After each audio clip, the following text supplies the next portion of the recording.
नागरिकता संशोधन कानून का विरोध करने वालों को सुप्रीम कोर्ट से बड़ा झटका लगा है। संसद से पारित कानून को कोर्ट के दरवाजे पर ले जाने वाली पार्टियों को राहत नहीं मिली है।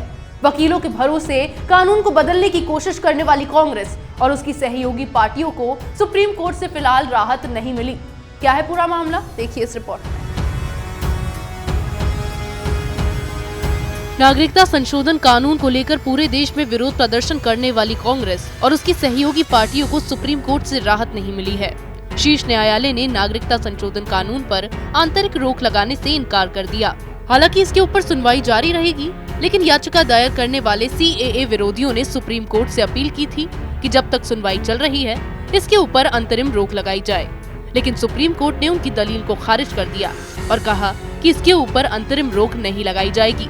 Chief justice Bobde, justice Abdul Nazeer, justice Sanjiv Khanna की 3 जजों की पीठ ने आदेश देते हुए कहा कि असम और त्रिपुरा पर अलग से सुनवाई होगी। सुप्रीम कोर्ट ने कहा कि इन 2 राज्यों का मामला देश के पूरे राज्यों से अलग है।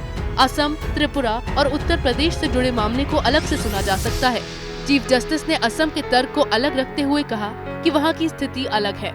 उन्होंने कहा कि हर याचिका सरकार के पास जानी जरूरी है। कांग्रेस नेता और सुप्रीम कोर्ट के वकील कपिल सिब्बल की निलंबन वाली दलील पर चीफ जस्टिस बोबडे ने कहा कि यह एक तरीके से रोक की ही बात होगी। दरअसल नागरिकता संशोधन कानून को लेकर विरोध प्रदर्शन तो चल रहा है, साथ ही इसके खिलाफ सुप्रीम कोर्ट और हाई कोर्ट में भी याचिका दायर की गई है। कांग्रेस और इसकी सहयोगी पार्टियां इस कानून को सुप्रीम कोर्ट से खारिज कराना चाहती हैं, लेकिन सुप्रीम कोर्ट ने इस कानून पर अंतरिम रोक लगाने से भी इनकार कर दिया। इसके बाद कांग्रेस, वामपंथी पार्टियां और ममता बनर्जी जैसे CAA विरोधियों की परेशानी बढ़ने वाली है। इन लोगों ने अपने राज्यों में इस कानून को लागू नहीं करने की बात कही थी, लेकिन कांग्रेस के नेता और सुप्रीम कोर्ट में इस कानून के खिलाफ दायर की गई याचिकाओं की पैरवी करने वाले कपिल सिब्बल ने साफ कह दिया था कि राज्य के पास इस कानून को लागू करने के अलावा कोई दूसरा विकल्प नहीं है। उन्होंने बोला था कि अगर राज्य सरकार इस कानून को लागू नहीं करती है तो ये असंवैधानिक होगा। हालांकि पार्टी के अंदर किरकिरी होने के बाद सिब्बल ने कहा था कि सुप्रीम कोर्ट में सुनवाई होने तक इसे लागू करने से रोका जा सकता है।